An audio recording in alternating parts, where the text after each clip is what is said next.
Hanggang ngayon, prevalent pa rin ang bullying sa mga eskwelahan. And of course, this is a concern of the school system as it poses a threat sa well-being at saka safety ng mga bata. And dito, merong decision ng ating Korte Suprema sa bullying. At ito yung Mother Goose Special School System versus Spouses Palaganas. Parang isang eskwela nito somewhere in Pangasinan. And it highlights the duties of the school, parents, teachers, and the institution para magkaroon ng secure and safe environment, learning environment ang mga bata. So, isang estudyante, grade school, doon sa Mother Goose, ay repeatedly punched by his classmates during class hours nung wala si teacher. And nagsumbong yung estudyante to another teacher, pero inignore siya nung teacher na pinagsumbungan niya.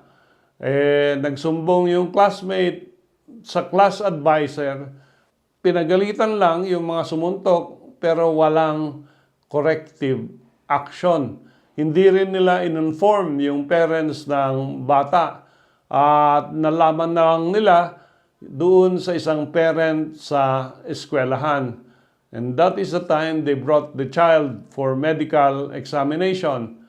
Tapos, syempre, nung nagkagulo na, nag-conduct ng school ng investigation. At doon sa investigation, sabi nila, teasing and rough play lang.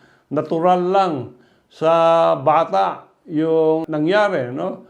And yung mga offenders naman, inadmit naman yung pagsuntok, pero walang disciplinary action na binigay ng school.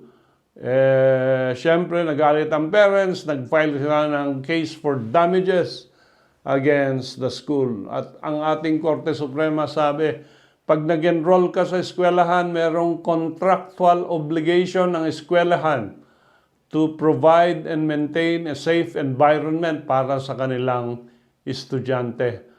At syempre, sabi nila, hindi naman lahat ng instance binabantayan ng mga pupils, pero they are expected to protect the students from harm. At i-exercise nila yung diligence of a good father of a family to prevent injury.